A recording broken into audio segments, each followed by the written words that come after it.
Welcome to the Nordic Ventilation Forum online 2024. This year's theme is Needs to Monitor Indoor Air Quality in Buildings. My name is Siru Lundqvist and I am the Secretary General of Scanvac.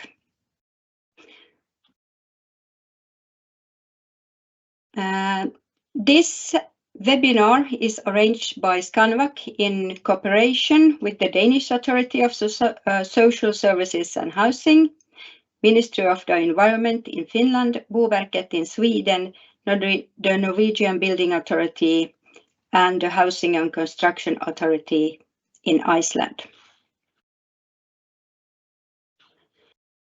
We will record this ventilation forum, and the recording and also the presentations will be published on scanvac.eu website later this week, so they will be available after this webinar. You are not able to open your microphone or your camera, but you can, however, comment and ask questions through the questions and answers chat. So please do that, give comments and have questions. Our presenters will answer your questions.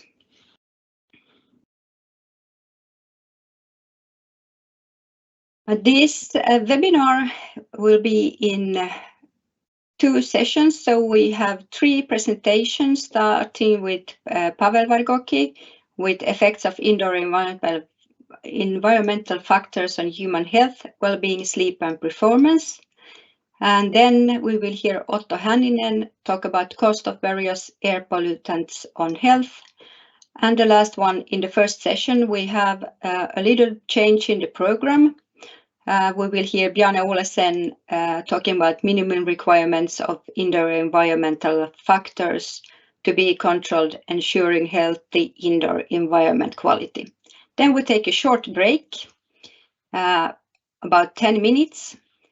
And after that, we continue with the second part with some information about the indoor air quality requirements in EPBD. Then we will hear Jarek Gornitsky talk about which measurable factors and parameters should be regulated and where in construction process. And last but not least, Risto Kosonen will talk about practical means and methods to measure and monitor indoor environmental quality online with EPBD requirements. So with no longer speak here, I think we will give the floor to Pavel. So I will stop sharing and ask Pavel to start sharing his slides, and we will see that we have everything working good. And then Pavel, the floor is yours.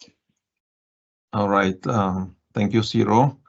Well, first of all, thank you for all of you to join us. For those who are in Iceland, it is still good morning. For all the others, it's a good afternoon.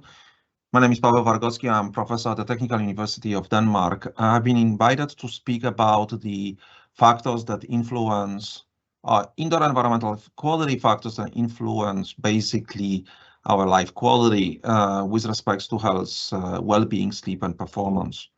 Before I speak about what we know, and we know a lot actually, I would really like to give or remind the audience. I believe the audience is knowledgeable of that, but I think it's a good idea to remind the context of this webinar or that forum, and generally of what we are talking about indoor environmental quality. So the context is that most of our life we spend in buildings. It is our current habitat. People spend the time in building, and most of the time, if we look at that figure, we spend basically in our homes. This is a majority of the time that we spend in buildings. And then when we are at homes, part of that we spend in bedrooms when we sleep. So when we are not active or aware of what is going around us. And this is more or less the similar time that we spend in the public buildings. If we think about outdoors, we spend very little time. But however, I want to make a few comments to that, because we see that often. People quote that 90, 85, maybe 95% of the time we spend in buildings. First of all, that is information on the time that we spend in buildings, not on the actual exposures that we get in those different environments. So at the moment, we have very little information, or basically know, on what is the exposure when we are in the public buildings, or when we are in homes, or when we are sleeping. We know that this is the time, and we assume that the time spent will be equivalent to the exposure. But that needs to be checked, and with the current present availability of the new instruments that we can carry around, we will be able to better document what is the actual exposure level in those different environments, and better to assume the actions that needs to be taken. The second part is that we always say, well, we spend only very little time outside, which is maybe like 5-6% of the, maybe even up to 10% of the our lifetime. However, this does not mean that the outdoor environment is not important for us, that we are spending time in buildings. That is obvious for the facts like the access to daylight, or maybe noise that is penetrating through the windows or through the facades from outside, or maybe the overheating that influence the indoor temperatures. But also we have to remember that outdoor conditions, this is the air quality outdoors, and probably Professor Haninen will be speaking later about the consequences of the exposure to air quality, and he will mention that actually we are exposed to the ambient pollutants. The fact that we are not outside doesn't mean that we do not inhale pollutants that are outside, because most of the exposure is actually occurring in buildings. Those percentages are very difficult to interpret sometimes. So I prepared the sort of a slide that it will tell you what is in the lifetime that we spend in the different environments during our lifetime. So if you look at this slide, you will notice that for the average lifetime of a male, which is 79 years, let's say 80 years, it is majority of the time 69, 70 years in buildings, of which 54 years at home, of which 26 years sleeping. So sleeping is actually our bedroom. Our bedrooms is actually, we are exposed in our bedrooms, or the places where we sleep, is a 1/3 of our lifetime nearly. And homes is a majority of the time that we spend. The rest is the public buildings, which does not mean that these are not important. And think about the outdoor air. Outdoor air is only a very small percentage of the time that we really, during our lifetime, is 6 years. Some people say, okay, let's then extend it, and we try to do it. But even if we extend the outdoor exposure to, or the presence of in outdoors to 10% or maybe 15%, that would be still very little compared to the overall exposure. So the buildings will always, in the present, will stay our main habitat. We try to do it because we are designing environments today that actually allow us much better access to outdoors.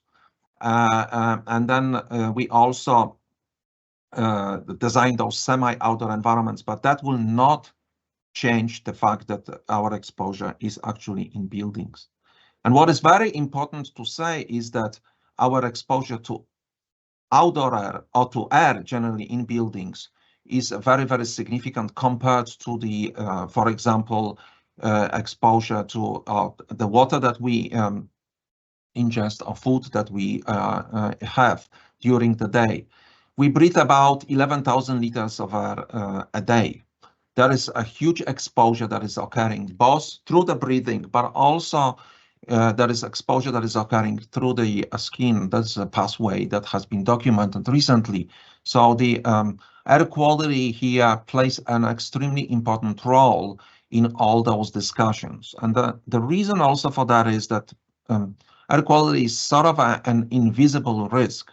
We know that because of the pandemic, and where there was invisible virus in the air that caused that we had to stay at home and we should not go outside. So this is exactly the same for all the other pollutants that we are exposed to at very, very small levels that we cannot perceive, but they may, after long exposure, create a harm that actually affects our health.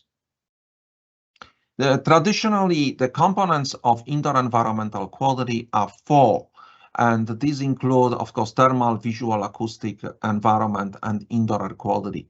These are the major traditional components of indoor environmental quality, and we talk about the conditions that influence humans. We usually refer to those parameters. But recently also there are non-traditional parameters that are taken into account or are in a sense addressed through the four major components.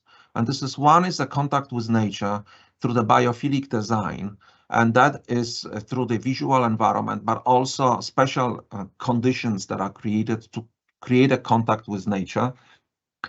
Which is non-traditional indoor environmental quality parameter that may be considered in the future, but it's not included yet.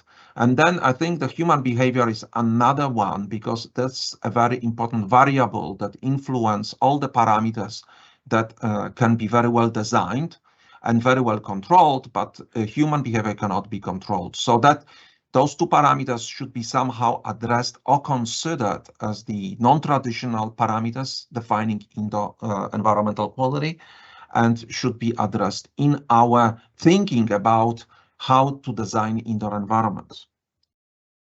Apologies for this long introduction, but I think it creates a very good context, not only to my talk, but also to other talks that will proceed during our forum. So now the question is, what are the effects of those different components of indoor environmental quality on building occupants? So here we have a lot of information. Actually, there's not much to be discovered except for the specific aspects. We know that light will affect our sleep, our circadian rhythm, and recently, of course, the recent discoveries about how the light affects humans. This is a very important because it influences our stress and also our sleep and next day performance. Light will affect our well-being generally, and health will affect our mood and cognitive performance. With respect to acoustic environment, we also know that comfort, sleep quality, cognitive performance, mood and disturbance will be affected. Here with those two parameters, we really don't have the very, very clear relationships to say how much light there needs to be in order to be affecting sleep quality, or at least I have no knowledge of this kind of relationships that would tell. We know that that access to daylight and sufficient light is necessary for the proper functioning of humans, but we really don't know about those exposures, and this is an area that is still developing. With the acoustics, we know that we can measure the sound pressure levels. However, with respect again to the relationships, that is a problem of the acoustic environment creating a disturbance for us in buildings. In buildings, we are very seldom exposed to the very, very high levels of noise, not except specific situations that I don't want to speak about, but generally it is disturbance that should be measured, and still we don't have, except for a very few relations, information about how this disturbance, it's not easy to measure that disturbance and how this disturbance affects some aspects of life quality. We know that disturbance will affect cognitive performance, and we have some information on that, but not very much. Except for the indoor air quality and thermal environment. Here on that diagonal, we see a lot of information and a lot of relationships that I will show you in a moment.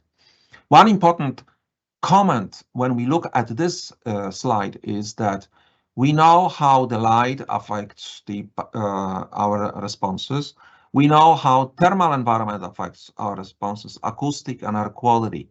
We have very little information, or basically no information, on their combined effects or interactions between those effects. So how the acoustic will affect light, and light will affect thermal, and thermal affect air quality. We have, for some of those, we know that the air quality or thermal will affect air quality. We have some new information about the light and thermal interactions, but we don't really know if we have all those 4 parameters, what would be the optimal combination of those. We, of course, try to avoid the discomfort that they are causing, but then if we want to ensure that the health will be promoted or cognitive performance will be promoted, what would be the optimal combination of all those parameters? Then we know we have a lot of relationships with respect to well-being. We have relationships with respect to well-being and acute health symptoms. I give 2 examples because it's an NVG, so Nordic Ventilation Group, so for the air quality and ventilation, and then there is nothing new here. So we know how the ventilation is affecting the perceived air quality or the well-being or discomfort. And we also know how the thermal environment is affecting our discomfort and well-being. I don't show this relation here, but we have that relation, and nothing new has been proposed, except that there is, of course, the adaptive thermal comfort model that I would like to speak about in a moment. Also, we know, and I will not go further into this discussion because we will have Professor Haninen to talk about the health effects of exposures to air quality, is that we know that air quality will affect our symptoms, and we are talking about the symptoms that we experience when we are in buildings. Please note that I speak about the air quality, although on the x-axis we see the metric that is a ventilation rate, and then because we still do not define air quality in a different means, but then by using a ventilation rate, or ventilation rate that we define by basically measuring a carbon dioxide concentration or using carbon dioxide to estimate ventilation rate. So we don't have a metric for air quality, so we often use or use basically a proxy for that, which is a ventilation rate. We also know that environment will affect our work and learning. And again, these are not a new graphs that I'm showing you. And apologies that you might expect that I will say a little bit more in a moment about the new. But I just want to remind you that we have a very strong evidence and strong information that shows how air quality, again, proxied by the ventilation rate, is affecting our work performance, and this is a graph on the top, and our learning.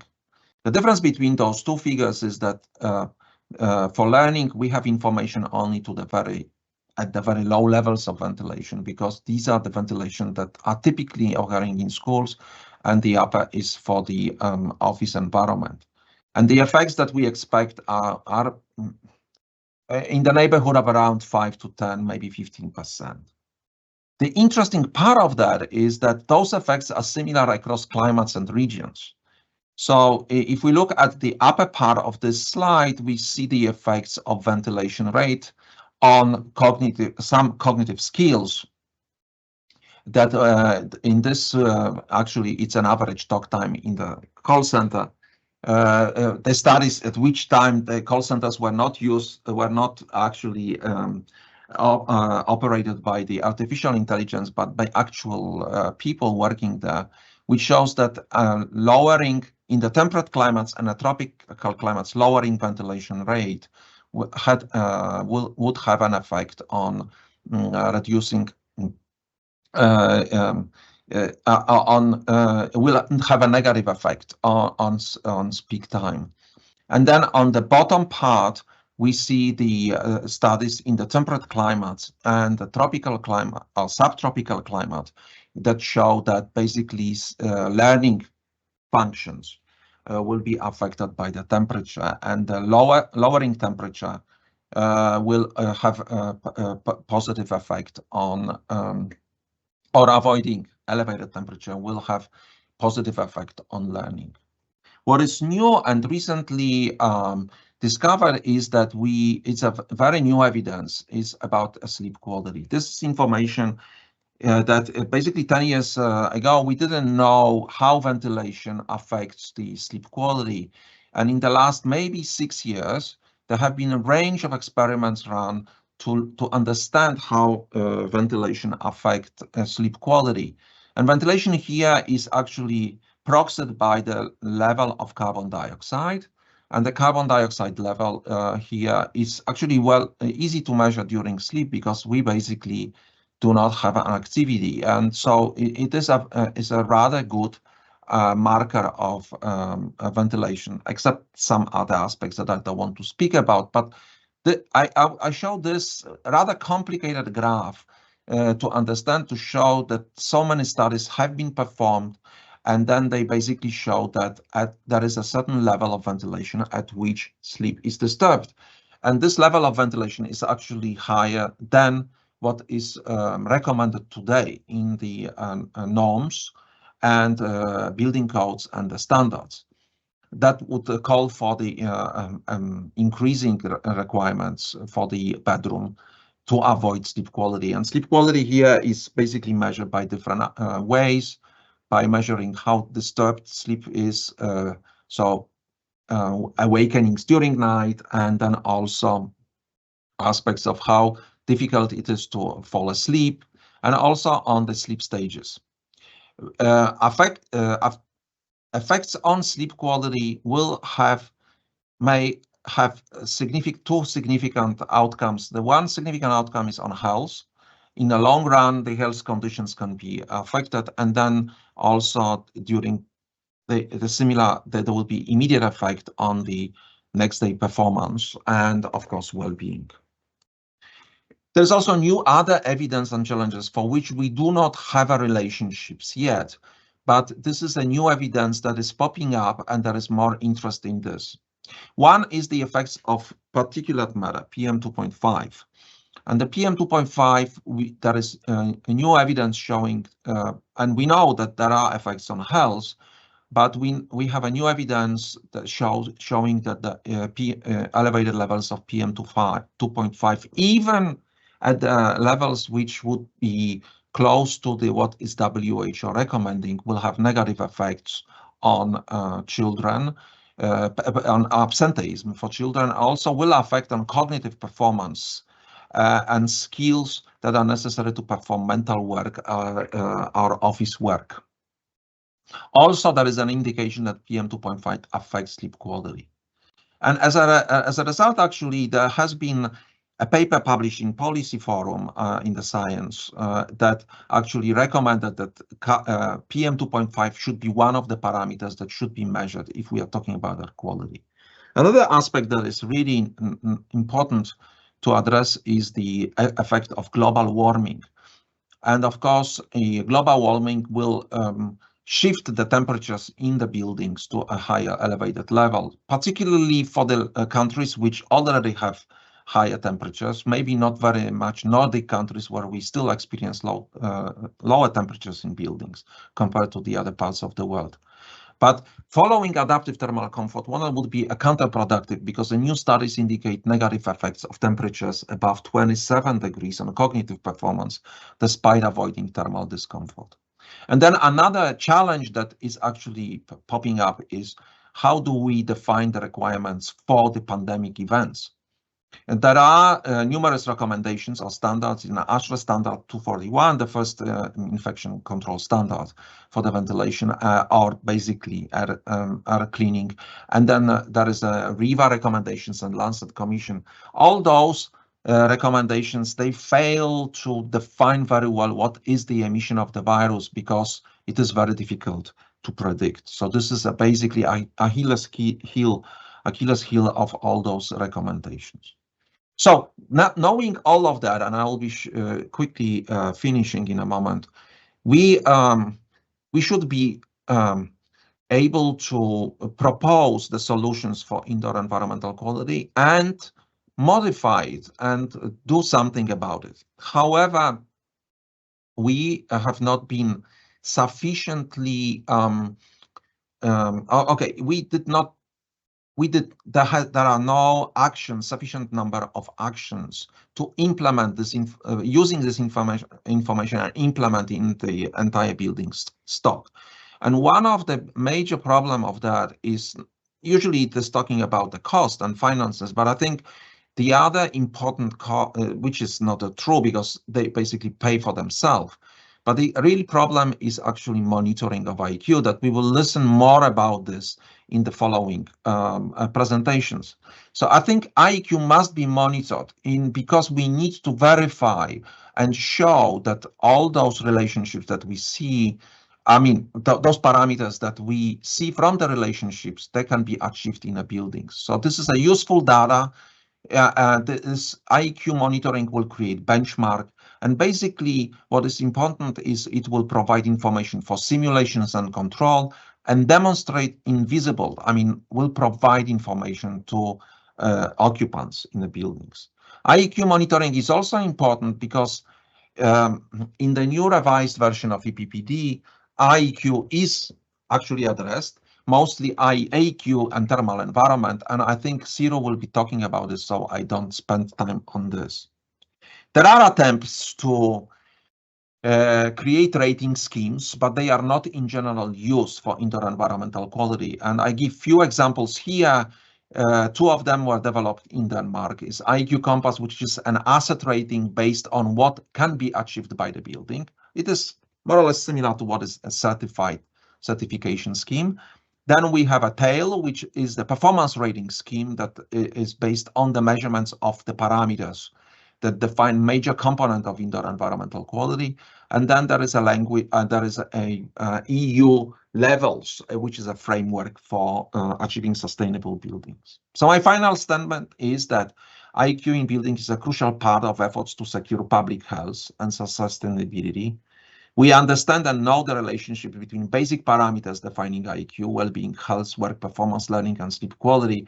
And basically, this information is unchanged. We have more and more evidence that support this information. There's nothing new that will basically reject that information. And it's across different climates, different continents, different regions.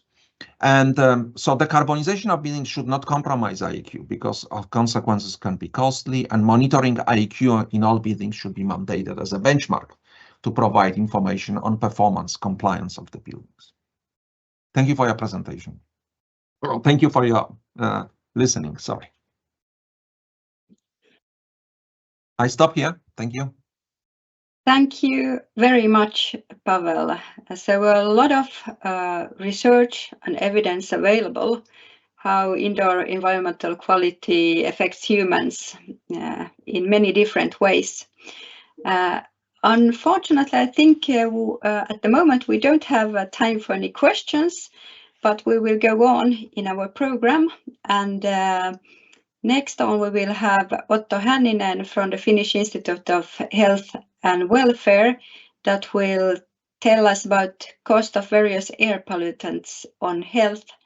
So Otto, you are welcome to start your presentation. Thank you very much. I shared my screen. Hope you can see it. Yes. Wonderful. And I would take forward from the introduction by Pavel, in particular 2 points. My background is in Public Health Institute, THL, and therefore main focus is in the overall health of Finnish citizens. And as Pavel pointed out, meanwhile, we spend a lot of time in indoor environment. Actually, exposures from outdoor air are important, and that will be one of the main messages maybe from my talk.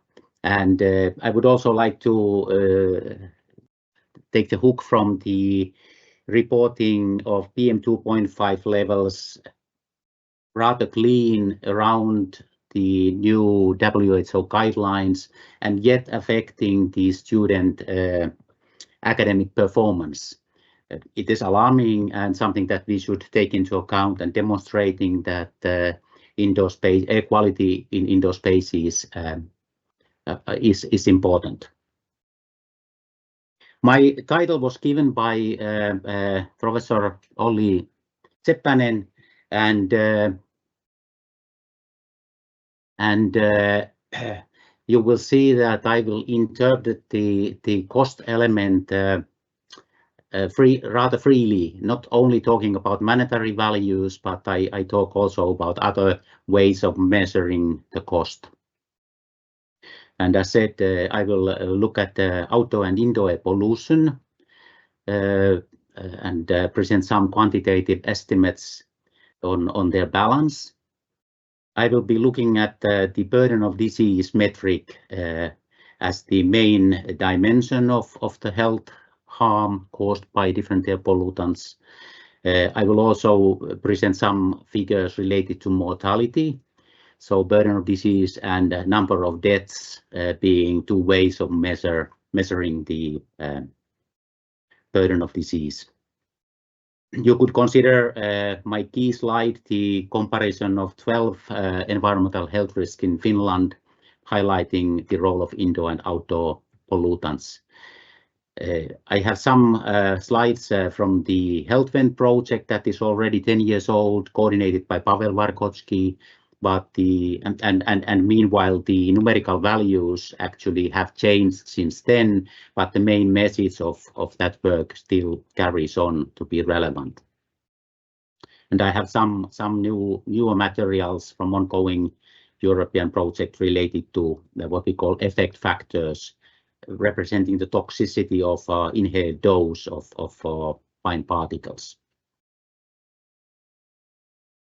So talking about cost of air pollution, I would claim, and from my background, that different ways of measuring the health harm is the most important dimension.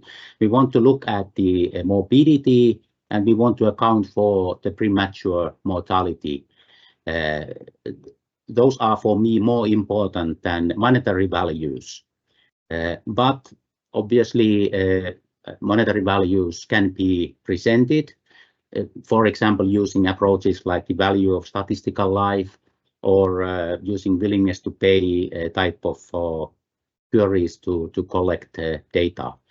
And even we can use market values to measure some of the elements related to the cost of air pollution. And as Pavel already mentioned, and I also want to highlight that the academic performance and worker productivity, including lost working days and lost school days, certainly are important factors. I'm not a big favor myself on the monetary valuation of the harm. One key element to justify my position here is that actually the different methods used to quantify the monetary values lead to hugely varying different estimates of the cost. And on the other end, we have the value of statistical life type of approaches, where a single death is valued at order of magnitude of 10 million euros or $10 million.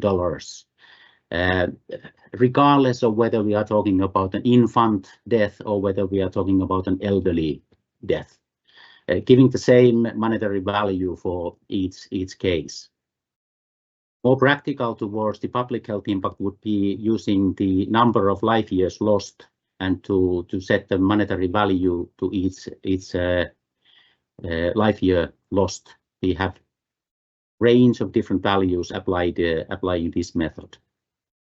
And we could go to even more practical approach to calculate the medication cost, calculate the hospitalization days and so on, to calculate only the actual costs that occur in the market. But also this approach has some challenges. And in particular, I would want to raise the fact that in European Union, the gross domestic product in average is below 40,000 euros. So all the figures presented for value of a life year here are very high in comparison of the actual available funds in our economy. But okay, let's put the monetary cost aside and go forward, looking at the health impact itself. And everybody should have a right to safe and healthy living environment has been the motto of my institute and my department. And we recognize that the economy runs well when people are healthy and productive. So we should take into account the health effects regardless of the accurate monetary value.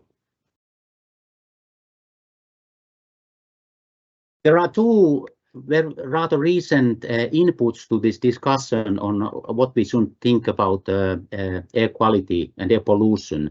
And one of them is the 3 years old World Health Organization update of the air quality guidelines based on very stringent review of the latest scientific evidence. And this led to tightening of the several of the guideline values from the previous 2005 version of the evaluation. In particular, NO2 guideline was lowered from previous value of 40 to the new value of 10 micrograms per cubic meter as an annual average. And similar but not quite as radical change was done for PM2.5, which was lowered from 10 to 5 micrograms per cubic meter, indicating that as globally and in several regions, the air quality is improving, and we have the possibility to study effects of exposures at lower levels. We clearly see these effects at lower levels than previously. And well, that's one message, that there is strong evidence of impacts at rather low levels, as Pavel pointed out. But on the other side, European Environment Agency has taken action to take into account new guidelines, and they are changing the reporting system now so that they are looking at only exceedances of the guidelines. And I just copied one of the resulting tables from the country profile for my country, Finland. And here you see that the whole table for these 5 pollutants that EEA is reporting air quality on is having one single value for 1 year out of these 5 years that is not 0. It is reflecting that air quality in Finland is relatively good, but it's not giving the actual level of air pollution, but it is just stating that we have mostly not exceeded the guideline values in Finland.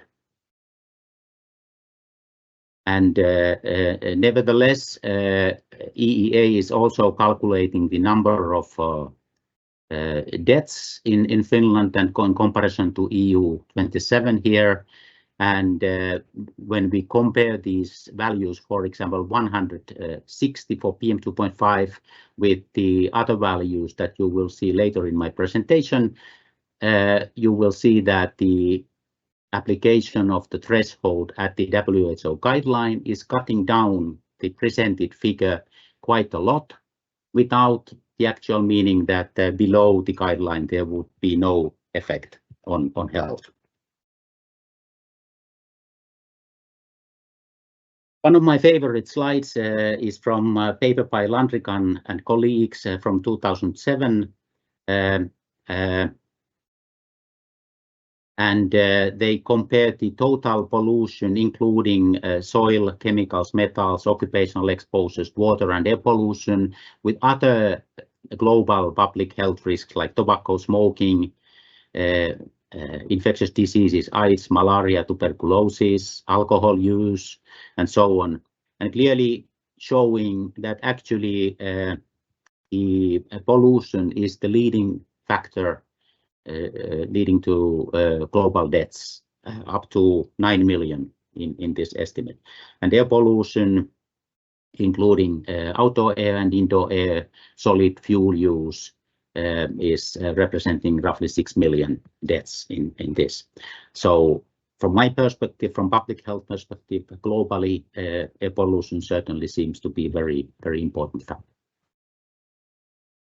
If I look at, with the help of my colleagues, the situation in Finland, our 5.5 million population is losing 1.7 million life years annually, shown here in the big ball, of which known risk factors can explain a little more than half, roughly 1 million DALYs. And if you look at the role of environmental factors, then that's further some 75,000 DALYs. So we see that the loss of health is big. We can attribute several components to known risk factors. Air pollution is not the dominant one, but it is still playing quite a visible role. And this brings us to my, let's say, what I call the main slide, the top 12 environmental health risk factors in Finland, where I have labeled those targeted by the EU, here by the yellow marker, indoor environment by the dotted line, and the orange boxes highlighting air pollutants. We do have here the UV radiation and other ambient air pollutants, which actually could be considered also as sources of indoor exposures. Ambient ozone, less so due to the reactivity. But nevertheless, we see that the overall the role of indoor environment is dramatic. Ambient particles are leading the game here, and actually some 80% of the effect of ambient particles occurs due to exposures in indoor spaces. Houses do let outdoor air pollution indoors, and therefore ambient particles play a significant role here in the total burden of disease. If we compare some other known risk factors on public health level, here is the number of deaths due to car accidents or traffic accidents in Finland, and we see that the top 3 factors here exceed the mortality by car traffic. Here we have the alcohol mortality at 1,700, and the ambient particle component is same order of magnitude as the alcohol component.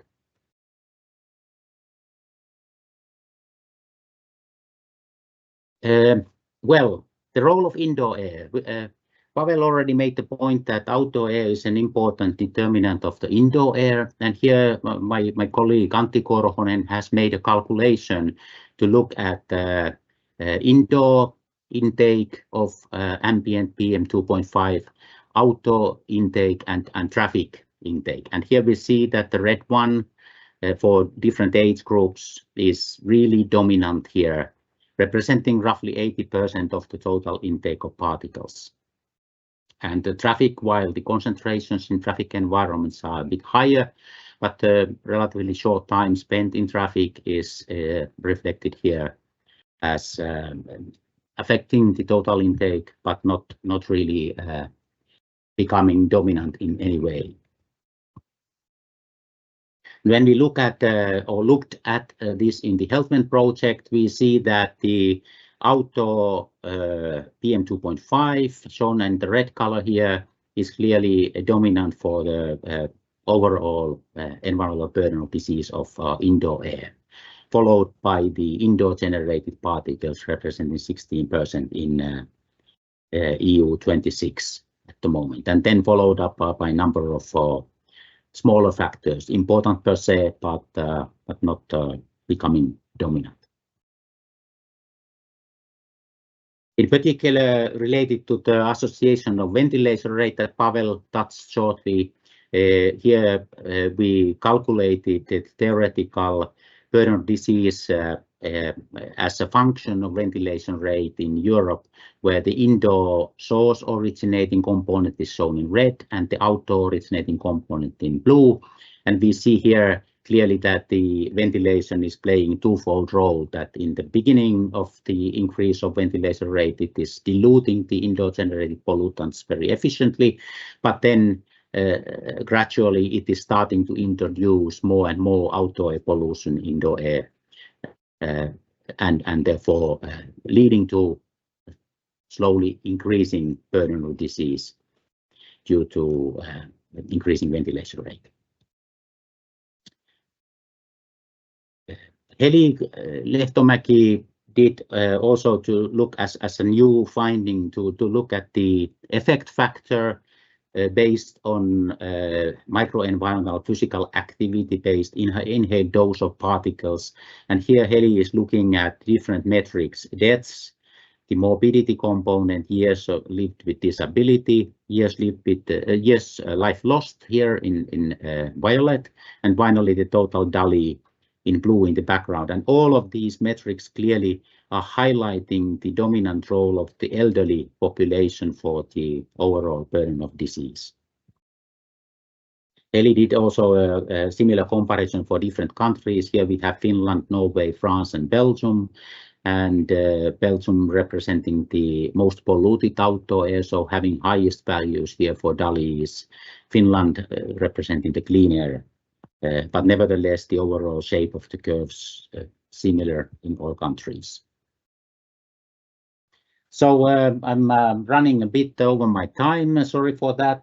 But nevertheless, with this, I would like to conclude that air pollution continues to be the significant environmental indoor air health risk in Europe, as well as in Finland, regardless of some of the developments in the EEA reporting.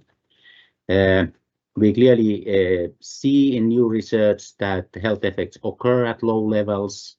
For example, the WHO air quality guidelines systematic reviews. On the other hand, the outdoor air clearly continues to improve. It has improved for several decades already in Europe, and this development is continuing. So for me, it means that the outdoor originating problem is slowly becoming solved, and we actually should focus on looking at the indoor air exposures in the future. We do not have, as Pavel pointed out, we don't have a similar measurement data for the indoor air, not from Finland and not from many places neither. So there is also justification for the monitoring programs that Pavel was promoting. Some of the new reporting practices may be somewhat misleading, so we should be careful when we are looking at the published statistics, and to take into account that actually that might not be the whole story. So with that, I would like to thank you for your attention, and I will be happy to take any questions if you have time. Back to the chair. Thank you. Thank you very much for your very good presentation, very lightning of the situation at the moment. I don't see any questions at this time in the chat, so I should suggest, while we are running a bit late in our schedule, that we will go forward to our next presentation. And that presentation will be given by Bjarne Olesen. And I guess we have Bjarne is here, and I'm here. And here we will talk about minimum requirements for indoor environment quality factors to be controlled, ensuring healthy indoor environment quality. So let's see, I think now Bjarne's presentation is ready and Bjarne is ready. So you see my screen now? I can see your screen now. Yes. So the floor is yours. Okay, thank you. I will guarantee you I will not go over time because I have to leave sharp 5 minutes past 1. I'm working at the same place as Pavel at the International Center for Indoor Environment and Energy at Technical University of Denmark. And I was going to talk a little about the minimum requirements for IAQ factors to be controlled, ensuring healthy indoor environmental quality. So I'm focused on the control. And parameters you need for control, first of all, it should be able to measure them in the building in operation, and that they are relevant for occupant health and well-being and energy performance of buildings.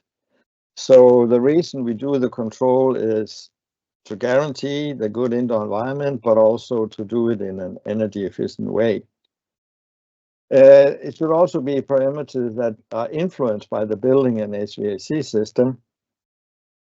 And last here, I think it should be factors that are included in standards for design, control, and assessment of IAQ. So I will look a little on the different 4 factors that Pavel already mentioned. It looks easy. We have 4 factors, but for each of them, there are several parameters that influences the end results. So it's very difficult to take one measure within one of the factors that is fully representative. And then also the interaction and the combined effect, we don't know enough about. I will focus on what we have at the moment in the European standard, which are also mentioned in the EPBD, EN 16798, part 1, and the technical report, part 2. We have a similar ISO standards, which are up to 90% the same, but there are 2 different standards. And at the moment, the existing standard is mainly dealing with input parameters related to the indoor environmental quality for energy calculations and input parameters for the design of systems and buildings. But the scope in our revision, which are taking place now, we are very active in revising the standard, also looking at the new directive. So we will look also input parameters for the control operation of building and systems, but also for the assessment. How can we assess the indoor environmental quality? I'll start with the 2 where we are not at the existing standard. We do not have that much. One is lighting. We have some examples of lighting criteria, and mainly what you will control for here is the level of illumination level at the work desk. That's pretty easy to measure, and there you take into account the combined effect of daylighting and artificial lighting. I don't see us, they are more difficult to control for glare. We have in the standard also some recommendations for daylight factors. There is evidence that daylight is important for people's health. So we have categories you can control according to for the daylight. The daylight is mainly then used to control windows and blinds, which again has an effect on the thermal environment. So the thermal environment control could be counteractive to a control for daylight, so that you need a little more smart control to take into account both those factors. For acoustic, we only have more design requirements. What is acceptable in the different rooms. I should say now in the revision there will be a separate. There is a TC on acoustic that will take care of that, and lighting, it will be a TC on lighting. So we will have more expertise involved. So what is the control with acoustic and health and energy performance? Well, the main thing is the noise penetration from outside. It could be through the ducts, but it could also be if you're using natural ventilation. So sometimes you may want to close windows because of outside noise. It could also be that you introduce masking noise at the different workplaces if you have a very noisy environment. But the main controls are really related to the thermal environment and the indoor air quality. And we have in the standards for both specified different categories for indoor environment that you can design accordingly to, and also you can control. For most of the parameters, we look at like 4 different categories. If we now start with the thermal environment, these categories, we end up in temperatures, because that's really what you use for the control, that's the temperature. You can have some sophisticated where you try to control for a KPI like the PMV, but mainly it's temperature. But as the standard is for design and energy calculation, at the moment it's basically dealing with heating season, where you design your heating system, and for cooling season, where you design your cooling system. And the what is then going on in other parts of the year is not really included. So what we are looking at now is also we need to look at the spring and fall. So having a range for the winter, for example, in category 2, we have 20 to 24 degrees. So we design for 20 for the heating system, and we need to control it between 20 and 24. And similar for the cooling between 23 and 26. So we will introduce a fall and a spring based on 0.75 kilo, or we would like to use the adaptive approach, but that's still in the discussion. So we also have to define winter and summer, and it seems like different parts of the world that a 3-day running mean outside temperature below 10 fits very well, where you need heating most of the time, and above 15 you need a cooling. But these are works in progress. We have, as Pavel also mentioned, the adaptive approach, basically for building without cooling systems. People can adapt freely their clothing, open windows as they want. This will still be part of it, and for control, you just control according to outside temperature.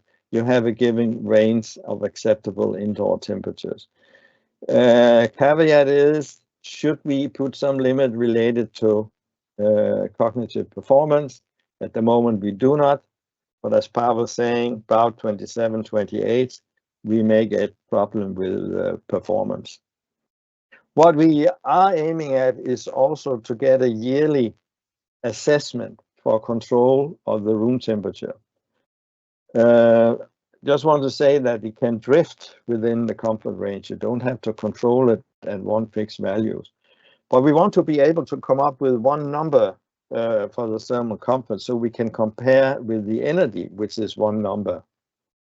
So we are developing a KPI where we basically look at the percentage of time you are within the different categories, and then you have a weighing factor in each category. So you can basically have a lot of this. If you look at the upper left corner, a lot of distribution. Colors represent different categories. You can convert that for 1 year with one number. So we get a number we can compare with the energy. So that's something which will be introduced. For the ventilation, basically now we are designing the required ventilation rate based on how many people you are in the space, and then the area of the space, because we have background emissions from building interior and so on.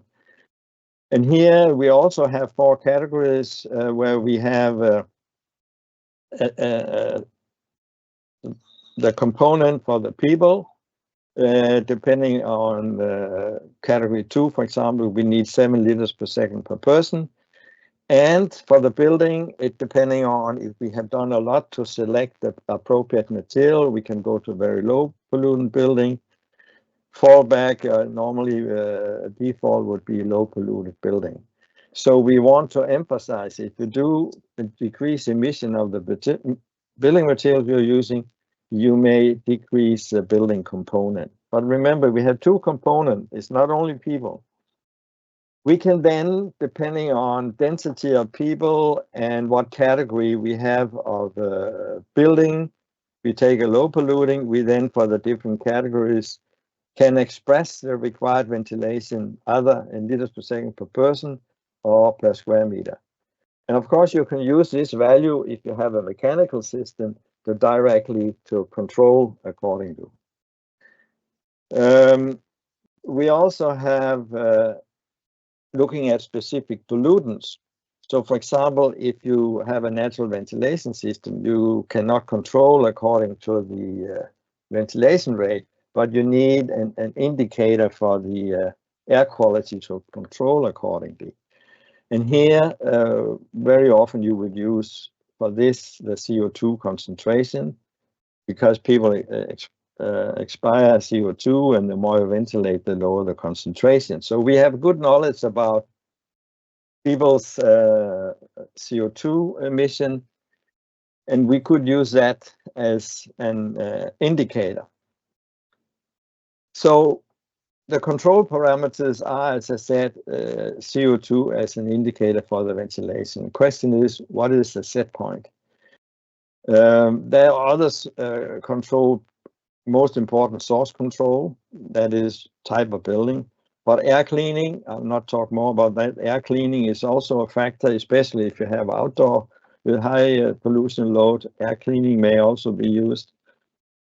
Humidity, I'm not talking so much about, but you may also, especially for in residential, but also to avoid building manage. And for the IAQ, we could do the same as for room temperature, use the CO2 distribution in different categories to see, get a yearly value for the ventilation. But finally, one important thing here is now when we took the table I just showed you for different type of spaces, what were the required ventilation rate, we can there estimate what would the required CO2 level be, because that's important for putting your set point. And you will see that, for example, this set point will depend on, wait a minute, if you look here on the red circles, that if it's a very low pollutant building, it has to be set at 529 about outdoor.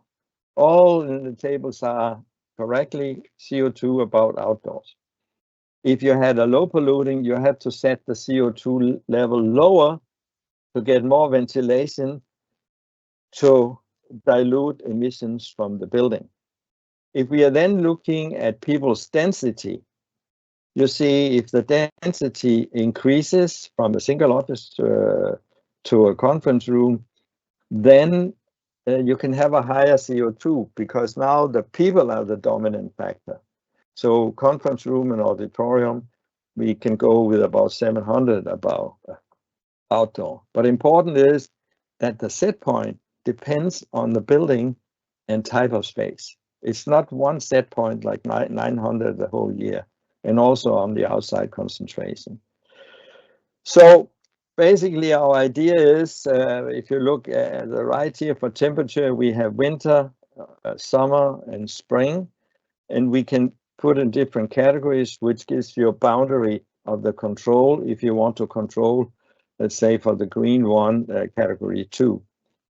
We can do similar for the CO2. We could also for PMV, or not PMV, PM 2.5 particles. We cannot really control the particles. We may be able to control those coming from outside by filtration, but inside is more difficult. Air cleaning is one way, but at the moment, mainly we use outside air to dilute. So thank you. That is the end of my presentation. And I'm sorry I have to leave, but I wish you a successful second half of the meeting.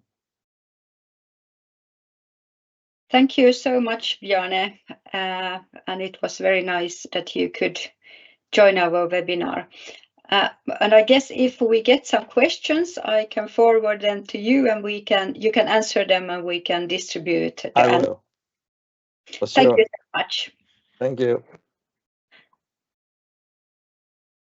So now we are, let's see, some technical issues here. Now we're have finalized the first session, and it's time to have a short break. Please, you can write comments, and if you have any questions or thoughts, you can write them in the question and answers chat, and we will address them after the short break. But now we will have a 10 minutes break, so see you all in 10 minutes.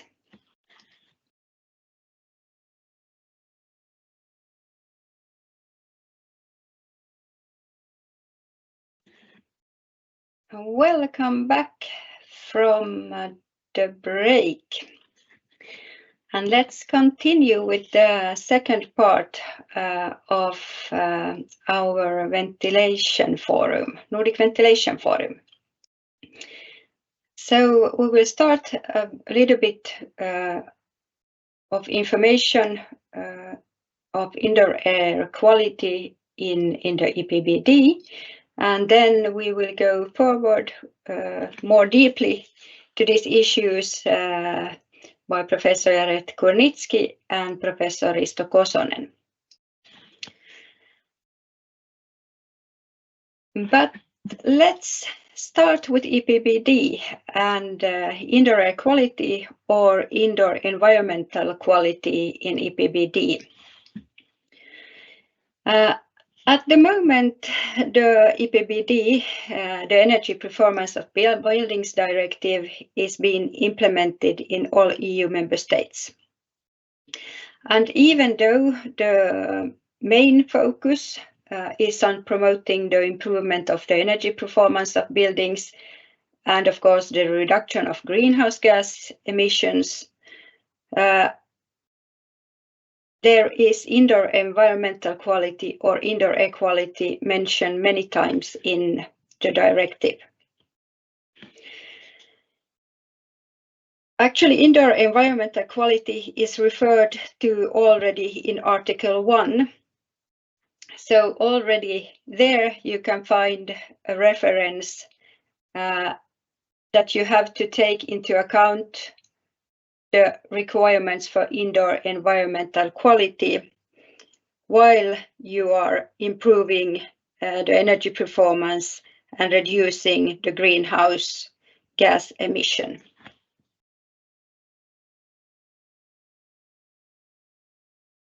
And in the same article, there are a list of requirements that this directive lays, and one of them is the indoor environmental quality performance of buildings.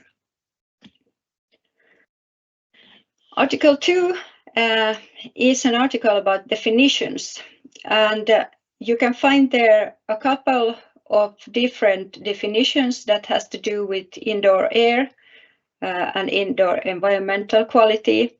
They give a definition for air conditioning systems. They say that it means a combination of the components required to improve a form of indoor air treatment by which temperature is controlled or can be lowered. And a heating system is a combination of components required to provide a form of indoor air treatment by which the temperature is increased. And then they also give a definition for ventilation system. They said that it means the technical building system which provides outdoor air to a space by natural or mechanical means. But maybe the most important and a new definition is the indoor environmental quality. And it states that it means the result of an assessment of the conditions inside of a building that influences the health and well-being of its occupants, based upon parameters such as those relating to temperature, humidity, ventilation rate, and presence of contaminants. And I have highlighted parameters such as just for you to note that this is not a comprehensive list. They say that the parameters could be like this.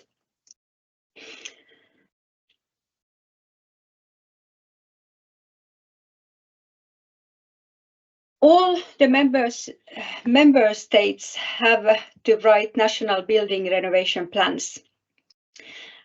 And also in these renovation plans, they refer that it should include evidence-based of expected energy savings and wider benefits, including those related to indoor environmental quality. So also in the renovation plan, you have a reference to indoor environmental quality. Article 5 talks about setting of minimum energy performance requirements. And also here, when the member states sets the minimum energy performance requirements, these requirements shall take into account also indoor environmental quality.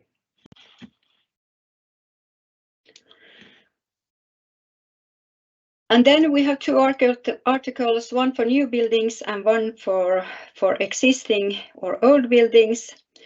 And for the new buildings, member states shall address the issue of optimal indoor air requirement quality. And for existing building, it's the same thing, but here you have this stated insofar as technically, functionally, and economically feasible. It's easy to put requirements on new buildings, but it's a bit more tricky when you are dealing with existing buildings. But when existing buildings are ongoing or undergoing major renovation, the issue of indoor environmental quality should be also addressed. Then we come to the technical building systems. They say that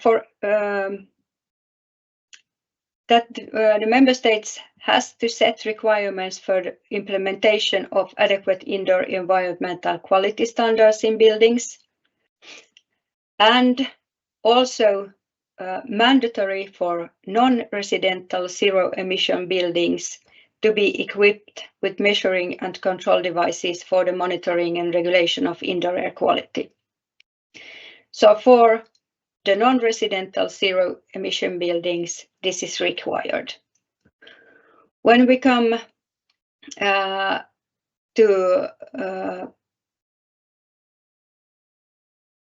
for non-residential buildings, it's not mandatory. You have to consider if it's technically and economically feasible. But if it is, buildings should be equipped with building automation and control systems if they are non-residential. And there is also a date for that, May 29th, 2026. Smart readiness indicator, or the smart readiness of buildings, how ready they are to be smart, and how is a smart building? They say that it should be capable to adapt the operations to the needs of the occupant, and particularly concerning indoor environmental quality.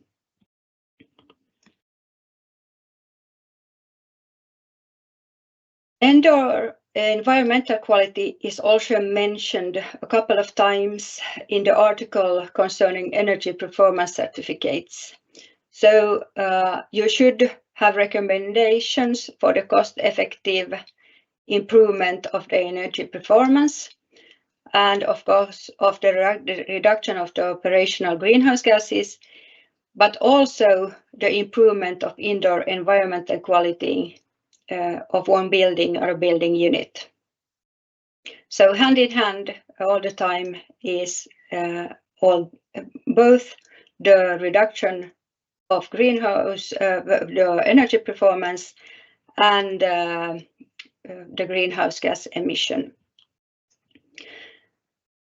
The energy performance certificates shall also have recommendations whether ventilation system, air conditioning systems can be adapted to operate at the more effective temperature settings.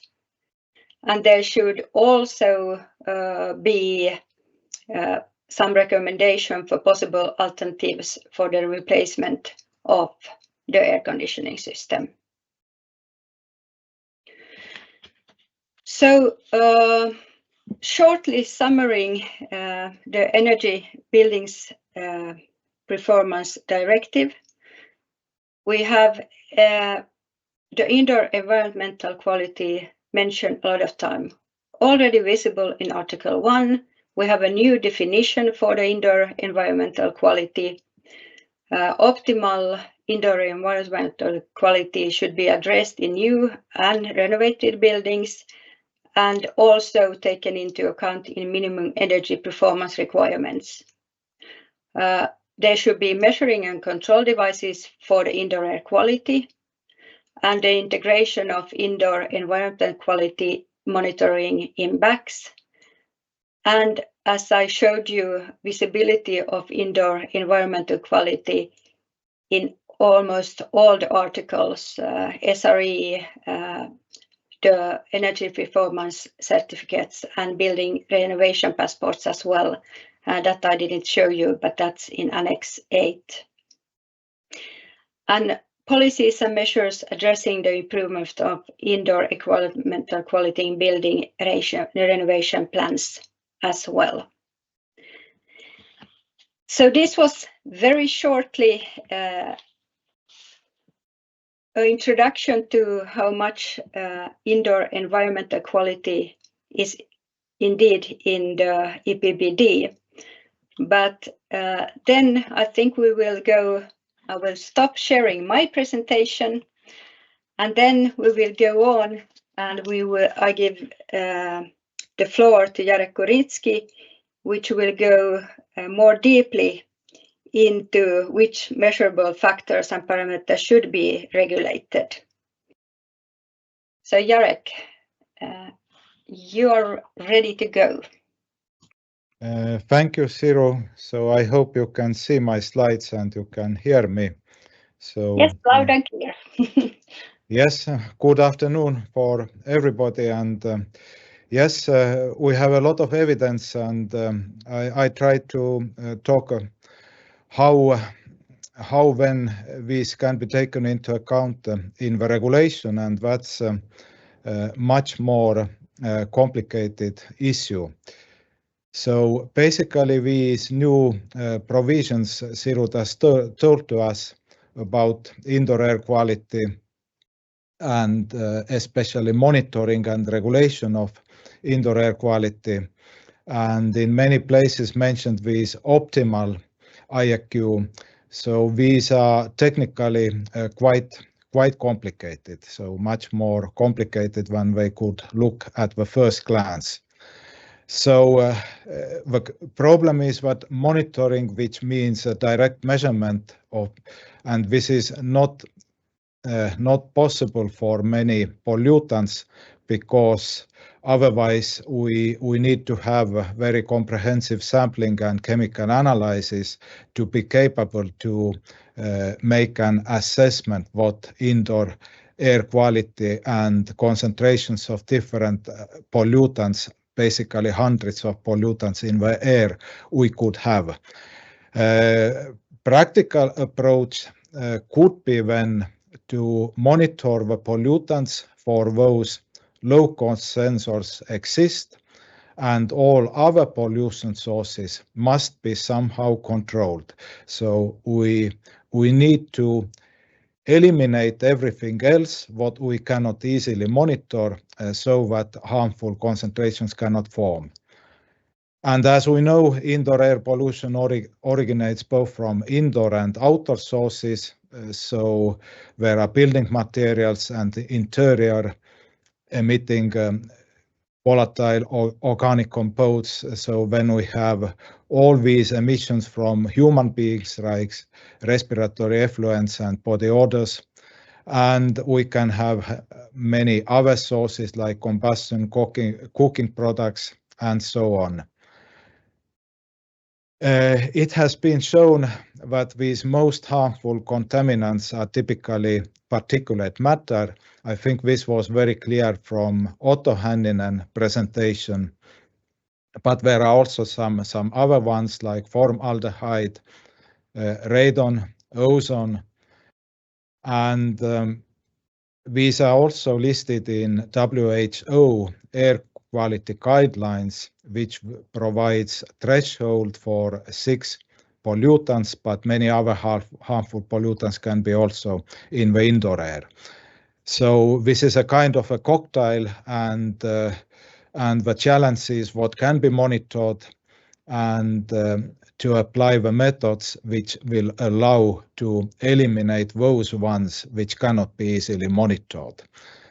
So basically, a legal framework, what could be relevant for the regulation.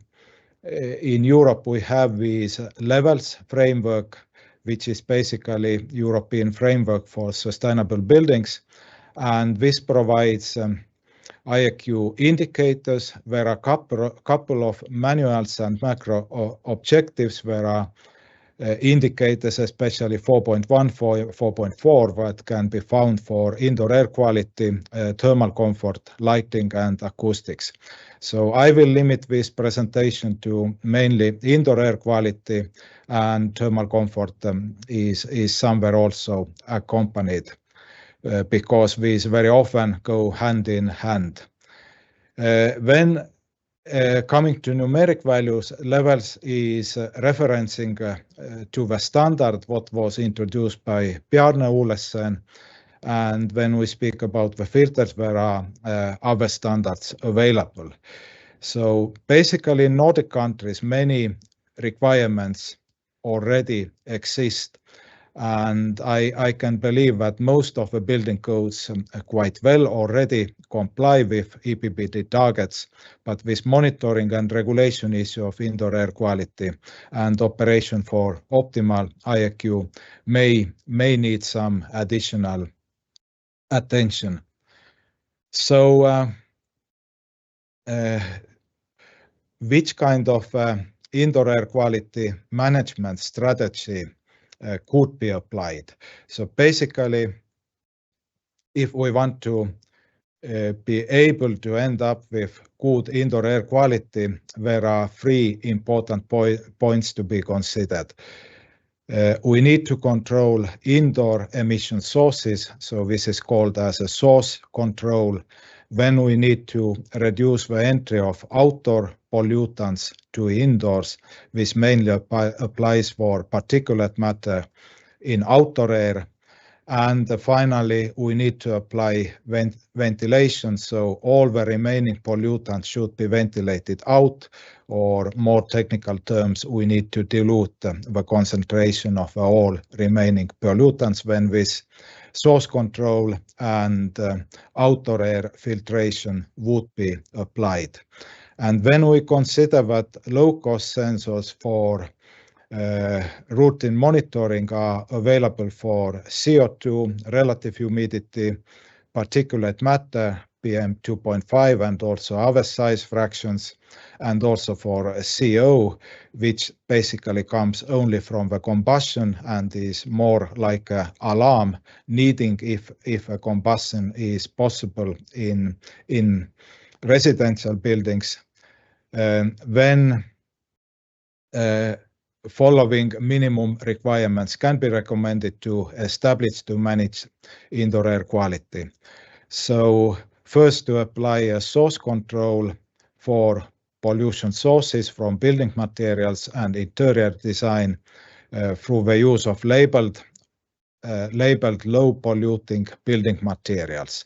So we need to be sure that building materials itself do not emit too much material, so-called material emissions, which are VOCs and formaldehyde. Typically, when, as a second point, this outdoor air particulate matter has to be controlled by filtering of outdoor air and also reducing infiltration from outdoor to indoor when outdoor air values are above WHO limits.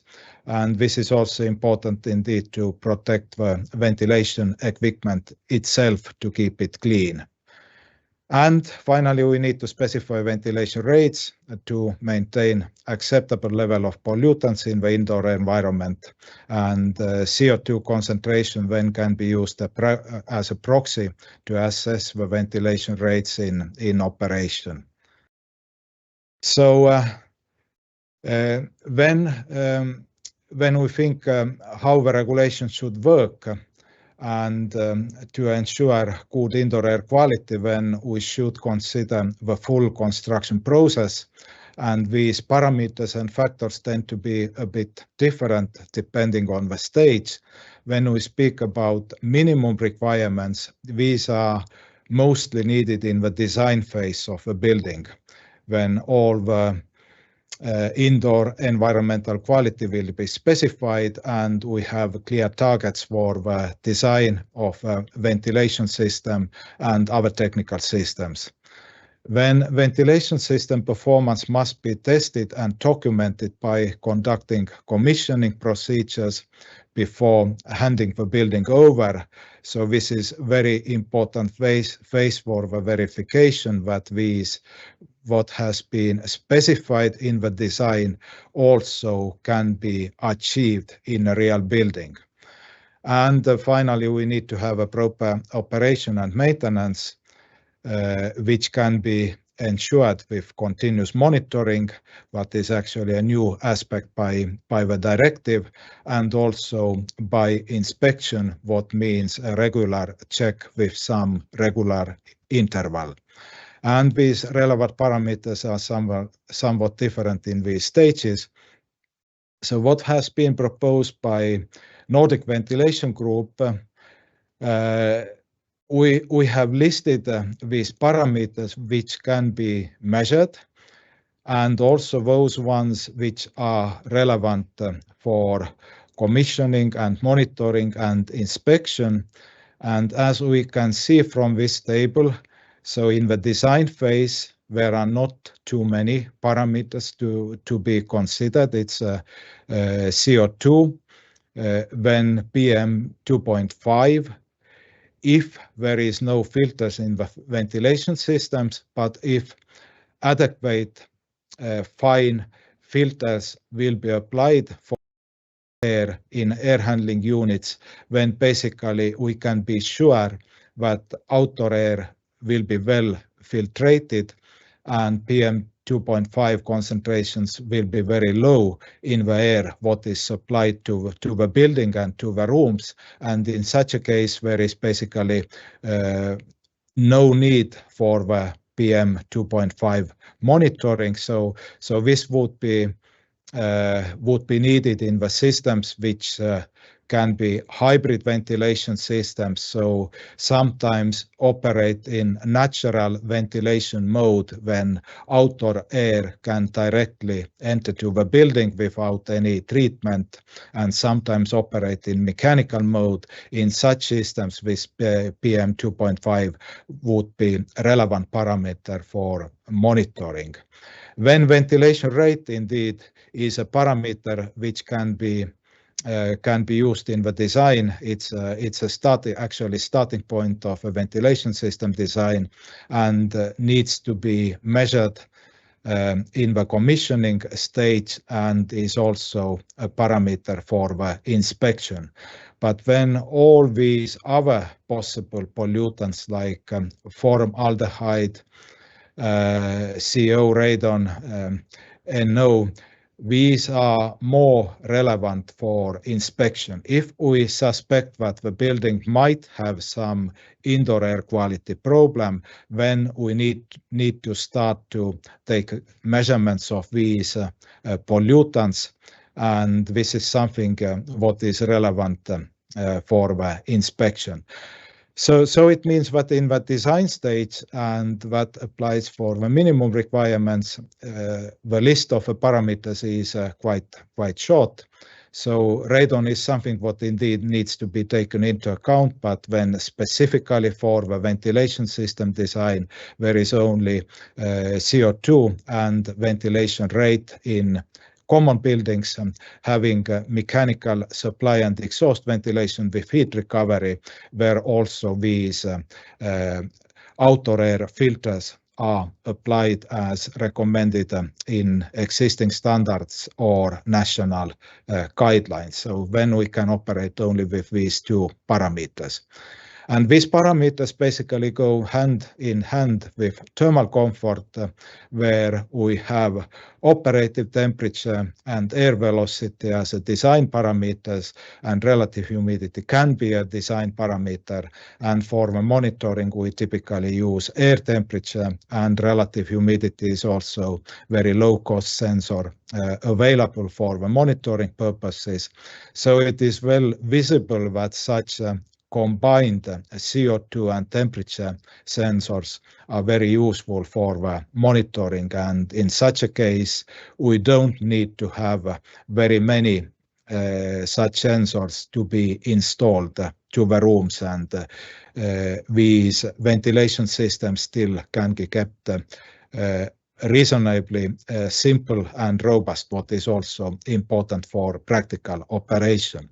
But when we have this specific new requirement that monitoring and regulation of IAQ in new non-residential zero-emission buildings, so basically meaning that in all new buildings constructed from 28 as a public buildings and 2030 as all new buildings should have these type of equipment installed. And this can be seen that this equipment can be as a part of a demand-controlled ventilation system, which is having these control and monitoring functions.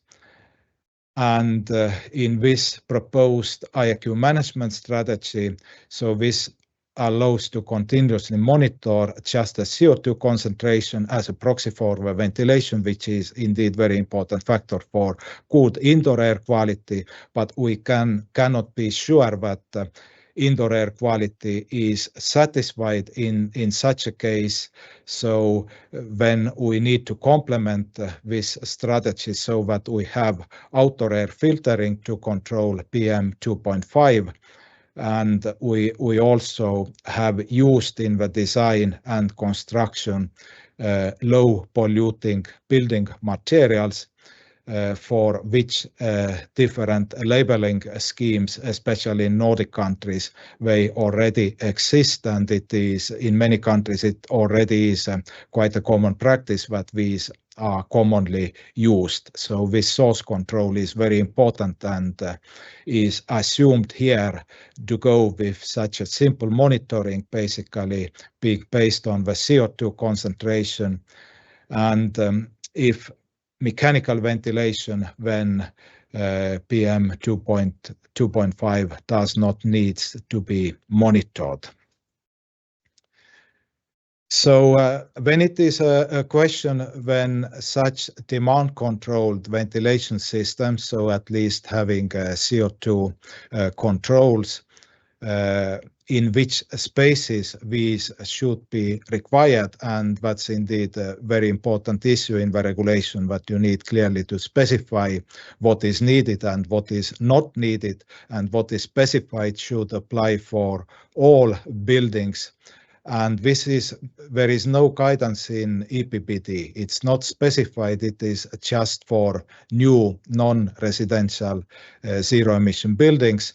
And therefore there are many possible options how these can be addressed in the regulation. So there are a couple of examples how this could be done. So one option is just to specify that IAQ monitoring and regulation shall be applied at relevant unit level.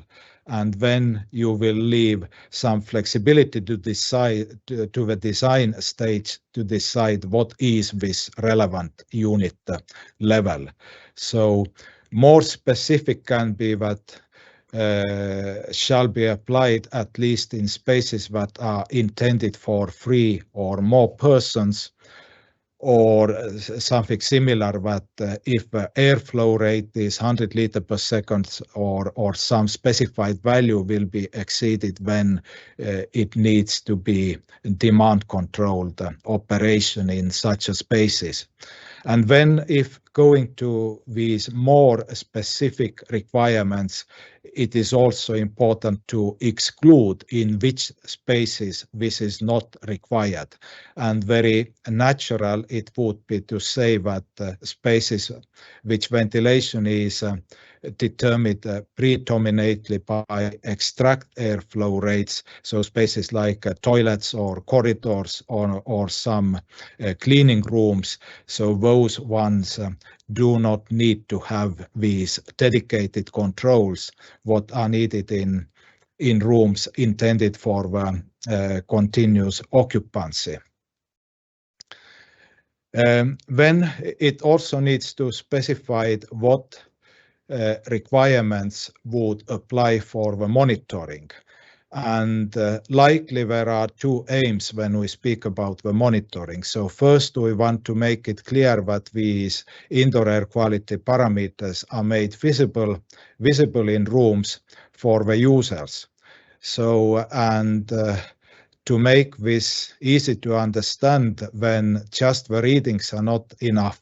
If you see this 696 ppm, what does it tell to common people? Probably not much, but if you can see that this is a green in the green area, so when you can think that this is a good air quality and everything is okay in the room I am staying. So this traffic light colors likely is even more important for common people compared to the readings these sensors easily can provide. And another important aspect of monitoring is that these parameters should be available in the building automation and control systems for long-term performance and some fault detection purposes. So if some sensors are biased, this can be visible if that data would be followed and analyzed, and also when this type of performance maps can be provided, how many % of the time you are in the category 1 or 2 indoor climate, which represents a good indoor air quality, and how long time will be spent in other categories, indicating that air quality is not so good. So likely both of these aspects are important and need also attention in the building codes. Very likely that currently such details are not yet addressed. So to conclude, these new monitoring and regulation of IAQ requirements, which in EPBD aim to operation for optimal IAQ, these evidently create some new challenges in how to develop and how to address in the regulation. And then it is important to understand that comprehensive monitoring of indoor air pollutants has shown to be infeasible because of the cost and complexity of compliance monitors to be deployed to all indoor spaces, which is evidently not practical. But we can operate with low cost and reliable sensors what are commonly available. And it is possible to fulfill these EPBD requirements with IAQ management strategy that combines both monitoring and low-cost sensors, particle filters, and the source control. So if emissions from the building materials and interior are controlled by low-polluting labeled materials, and particulate matter will be controlled with common outdoor air particle filters, then continuous monitoring can be limited to just one parameter, so to CO2 concentration, that will serve as a proxy for the ventilation and would be enough to control demand control ventilation system and to provide this monitoring data what is required. And it is important that in the regulation, indoor air quality is considered throughout the construction process and also the use stage of a building, somehow possibly to be covered in some other regulation when we speak about or occupational health or public health. When we speak about use stage, typically another regulation will apply, not anymore a building code, what's the design stage. But having both of these regulated, this is likely the only way to ensure proper operation and maintenance of smart ventilation systems. So thank you very much. Thank you very much, Jarek, for a good presentation. We have some questions in the chat, but I think we will listen to the last presentation and then we will deal with all the questions in the end. So for next we will have Risto Kosonen, who will talk about practical means and methods to measure and monitor indoor environment quality online with EPBD requirements. So Risto, you are welcome to share your slides, and I think you will not have your camera on because some issues with the connection, but hopefully everything will work. You're welcome, Risto. Okay, thank you, Siru. I hope this network is stable this time. So I will talk about here practical means and methods, measure and monitoring, and it's a little bit challenging what I will present it, but also I have some solution also in my presentation there. So outline of this presentation is first couple of words what already presented previous presentation. What to measure is important to topic. Other thing, when we put some location of sensors, is the question where we should measure. And finally, when we think about this monitoring and control of the systems, how we check that everything is working as is designed. So in the previous talk, what Jarek is showing this, I highlight here that this monitoring, this Nordic Ventilation Group make these guidelines so that two major issues for the thermal things are air temperature and relative humidity, and from the indoor air quality, CO2. Okay, I'm focusing now for some challenges to measure of those two parameters. And first of all, this room temperature is always considered that it's very easy to measure, but we still have some challenges. I will show something here. So this test study have done it in Denmark at TTU and analyzing differences of typical commercial product in the market. And some of these products, we can see that the result is that the difference could be 1.8 Kelvin of the reading, and that's quite difficult, big huge difference for those sensors. Other very important note here that even some talks it that they measure air temperature, but in practice they measure more closer to globe temperature than air temperature in this room base, and they can be as a possible indicator of operative temperature. So this is somehow good news that we have already operative temperature measurement point available in the market. Here is a summary of the result of these sensors, and each letters here are what are mentioned here, A, B, and C are the different products. And this is analyzed for two different concepts, all air, so that all cooling happens in the ventilation, and then radiant system, air-water system, with two different heat gain levels.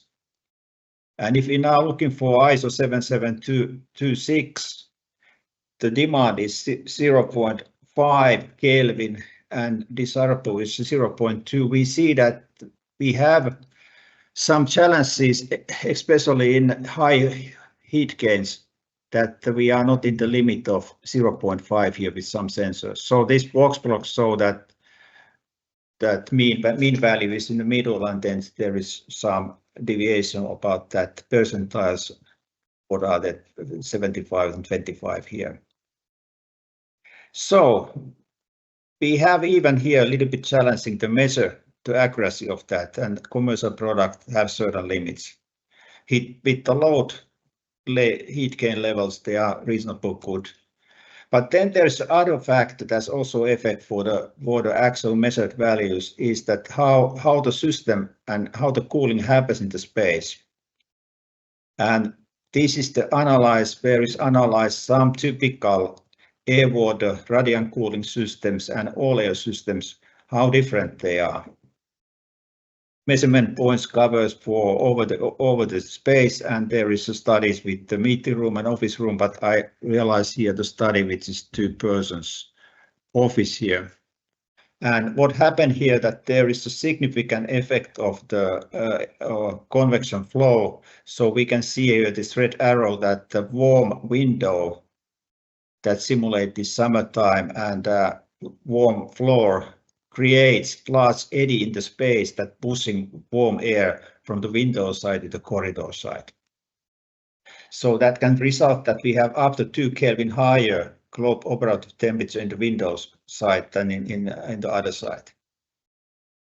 Then how that then depends for the different system here in this is a lot of detailed measurement point. I highlight here a couple of things. So we have high load 64 that nowadays is quite typical cooling demand in offices, and then we have usual load 38. First of all, if we're now looking for in this room, what's the difference of operative temperature and air temperature? The difference is high load level is something like 0.7, 0.5, depending of the system. Case is about 0.5, 0.3. So we have slightly difference for the air temperature and operative temperature in this kind of room. Also, we can see here that when we have this CCMV, so chilled ceiling and chilled beam here, so if we're now looking for the difference of the convective and radiant system, there is not so high. Then we are looking for horizontal temperature difference. It can be the level of this measurement 0.1. So even we have low heat gains level, we have significant difference in the temperatures there. And operative temperature is even a little bit higher. So that indicates that where we put the sensor is very critical, or we have to know somehow calibrate system so that we know how much higher the temperature could be in the for example window side than corridor side. Then other parameters that is proposed in this measurement campaign is CO2, and one thing we have to know that when we're starting for outdoor, the CO2 concentration varied quite a lot, and this is the study from Copenhagen indicate that this 75 percentiles of outdoor CO2 concentration varied between 384 till 442. But of course, this depending upon the building location, measurement height, time of the day, season, and so on. But this difference could meaning that if we transfer that for the airflow rate, would be 10% higher airflow rate is needed if we have a higher ppm that we are expecting there. Then other thing is that this is even more critical is that it's the location of the CO2 sensor in the room space. And in this study at TTU, there is 4 different air distribution concepts: slot diffuser, displacement, textile duct, one type of mixing ventilation. Then there's a very unique box diffuser that's more like a local unit. But we can see here that CO2 concentration in the mixing ventilation in exhaust, it's 847, and in the breathing zone of the persons is 592. Huge difference. And with the displacement ventilation, we have much lower in the breathing zone, 488, and exhaust 759. So that is also give us small challenge that where we put the location exactly, if we want to control exactly for that, or using the same principle what I propose in some kind of calibration system here, that we have to know how much the difference is in exhaust and in the breathing zone. Okay, now somehow we know what to measure and some limitation there, but now biggest challenge is the control and how we can monitor the system. And in the water systems, like heating, water radiators, radiant ceilings, our quality of the systems are much better, but with the ventilation, we have a lot of challenges in practice. And if I highlight here some of the challenges is starting for the design. In the design systems, the ductwork is not well designed. It's too tight, asymmetric ductwork where safety distance are not enough. So the system is not able to work correctly. Also, other challenge is that we have very poor documentation, and control principle set points are not well described. And that makes also the challenge in how to implement that in the building management system if we know exactly what are the designed set points. Then commissioning and maintenance. So we have a lot of different things which we have realized in the field studies, that one of the biggest things that airflow rates do not match with the design values. We could have that we have too low, or we don't have balance with the supply exhaust. Also, control strategy cannot work in wrong order, like boost and normal operation work is wrong order. Set points are too low and system is continuously boosting. Then we have a lot of other things like actuators installed the wrong place, wrong size of the units. Sensors are wrong room. And one important is this airflow measurement devices are dirty, and that's big challenge for the exhaust side.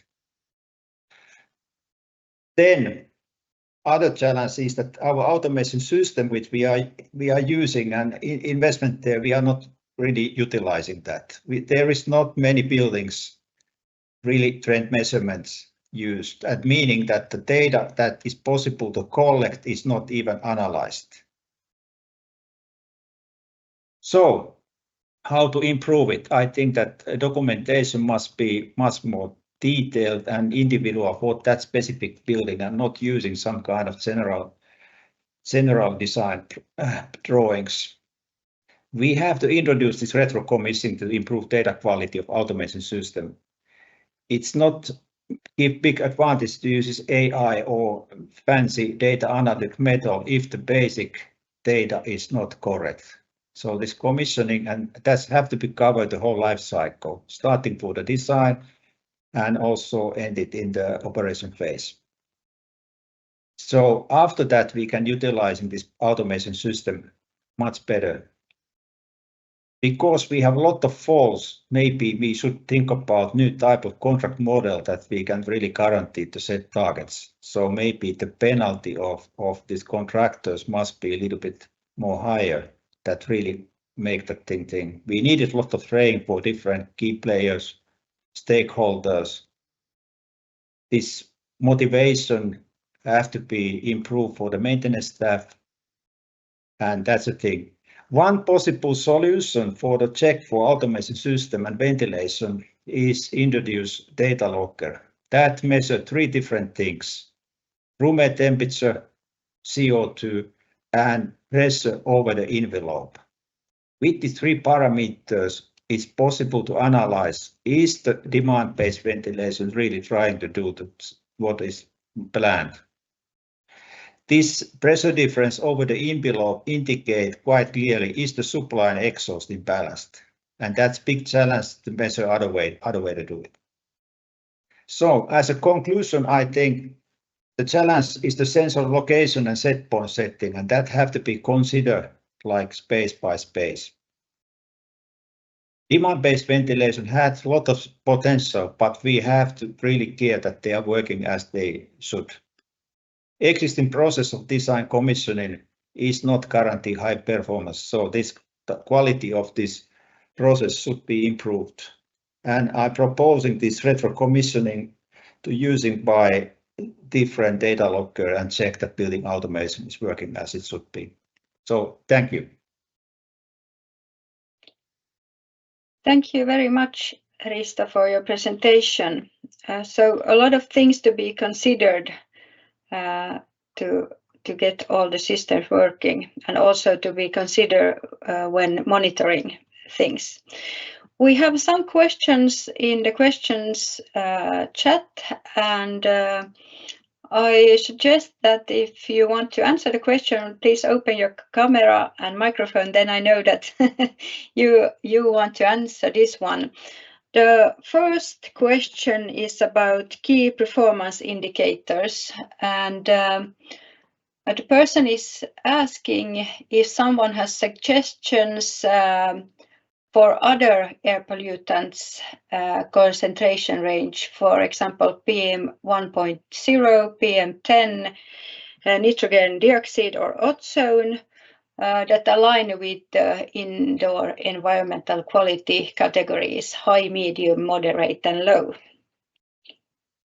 Who would be the best? Pavel, you probably have a good answer for this. Well, I can attempt to answer some of it, and then of course I will invite also Otto and the others to respond to it. In the tail rating scheme that we have proposed, we propose the levels of the PM 2.5 and NO2 is the new one. NO2 is actually tail for schools that is not published yet.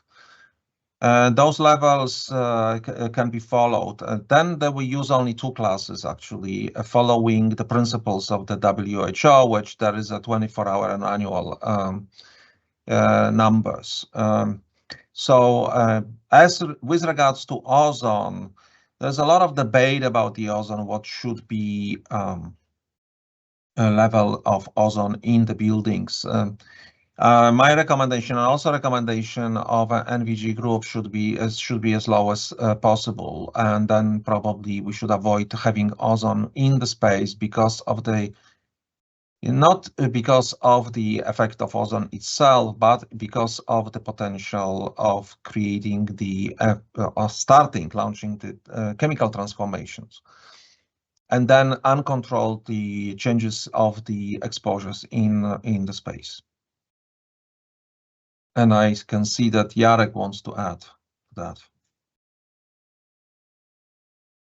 Thank you for a good answer to that question.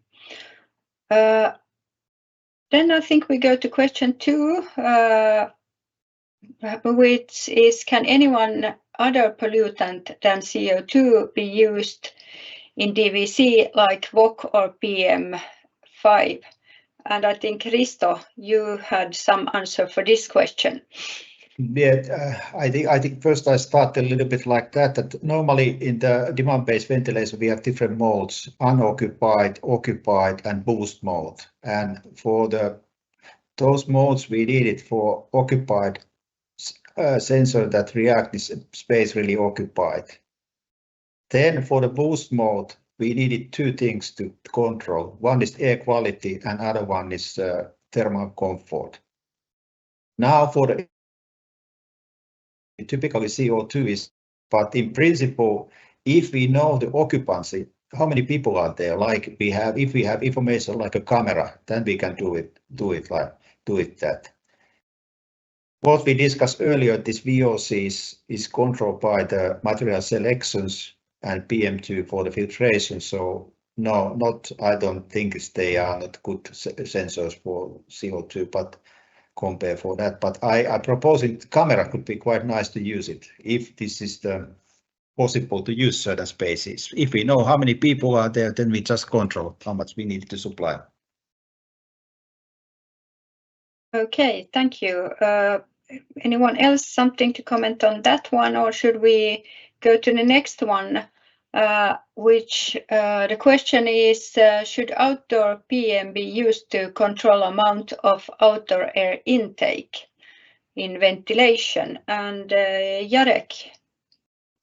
Yeah, maybe I just say a comment on the VOC sensor. So these VOC sensors, which are typically metal oxide sensors, they also can work as occupancy detectors because these are not accurate sensors and they cannot be compared with CO2 sensors, as Risto told to us.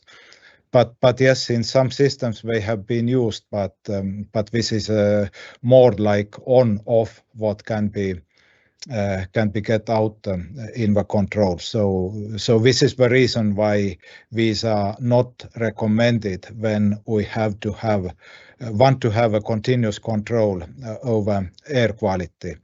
But the question about the outdoor PM. In our Nordic locations, outdoor concentrations are not so high, and it is also very easy to filtrate outdoor PM. We just need to use a common ventilation filters what we have used for decades already in the ventilation system. So in taking into account that outdoor air is reasonably clean in our locations, when there is actually no need to control ventilation amount according to the outdoor PM. We just need to be sure that filters are applied and we replace the filters when there will be an alarm, but now its pressure is higher and now it's time to replace the filters. So this is so easy in our locations. The situation can really be different in China or somewhere else when outdoor air is heavily polluted and there is the risk that the filters will be clogged very, very quickly if ventilation will be operated at high pollution episodes, but these are not the case in our climate. So we don't need to go to this control technique. What is once again will add complexity to the ventilation operation, and we really can be focused to control ventilation according to indoor CO2 readings. Thank you, Jarek, very much. And maybe I ask Otto, would you have had something else to fulfill the question about the key performance indicators? Thank you. Maybe my first question back or observation related to this is the fact that all these pollutants have both indoor sources and outdoor sources, and then the action to be taken or interpretation of monitoring these as indicators should take into account whether they are from indoor sources or from infiltrating from outdoor air. I mean, for example, ozone, that at least in the old times, it was known that laser printers could emit ozone in indoor spaces, and that's a different situation from outdoor ozone infiltrating indoors. Not particularly high Scandinavian problem, that's for sure. But PM10, a good example that, for example, in schools, we have very high indoor PM10 levels due to the presence of the pupils and their activities. So actually the indoor concentrations of PM10 can reach 1 and 200 micrograms per cubic meter, extremely high levels in comparison to what we have in outdoor air. I mean, 2 to 4 times higher levels. As I'm not so well informed about what is the actual meaning of key performance indicators, it's difficult for me to propose numerical values for these. But obviously, as Pavel pointed out, there are health-based guidelines for PM10, NO2, and ozone, and also PM1. One could easily infer information about the levels from the health-based data. So certainly it would be feasible to develop performance indicators, but as said, my question here is how do you handle the difference between indoor originating high levels versus outdoor originating high levels? Because in the other you need to increase ventilation, and in the other you need to increase filtration or lower ventilation rate, and therefore interpretation of these values as indicators is double-bladed sword, if you allow. Thank you. No, very easy answers for a lot of the questions. I think the last question in the chat is to Risto, or concerning his presentation. The person is asking, what is the effect of air distribution system on placement of air quality sensors? Would you, Risto, like to answer that? Maybe shortly huge effect, but I have the CO2 example in my presentation that indicate that the breathing zone, the value is much higher than in the exhaust. Normally the sensors are locating something on the back wall there, bulkhead or somewhere there, exhaust, and the difference is huge. Of course, we have to now looking for the persons who are working or staying there, their breathing level. So there is the study which also I cited, one study for TTU. There is example how much that is different for sensors locating for different walls, and there is a huge difference there. Then we have used our time, but I still want to ask if anyone of the speakers has something they would like to say, something that you think hasn't been said and that would be important. Pavel, you have. If I may add to what Otto was saying and Jarek was saying, I completely agree with that the differentiation between the outdoor and indoor PM is an important issue.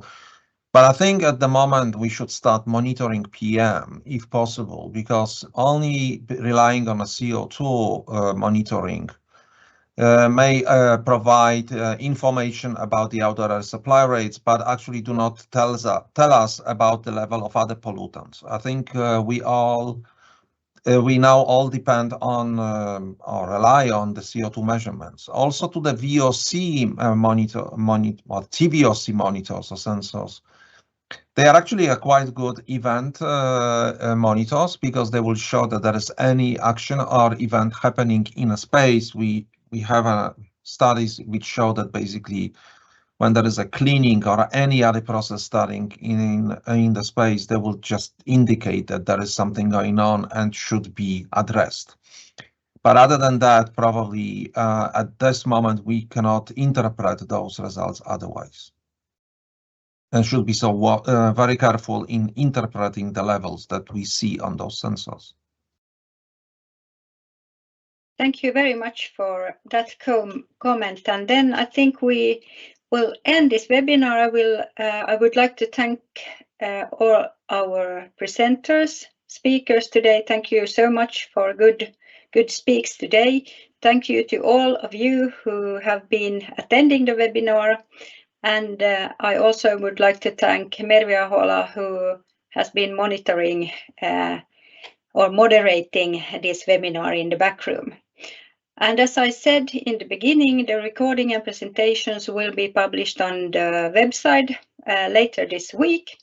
So if there is something you want to go back to, that will be possible. But thank you very much, and I wish you all a very good rest of the week.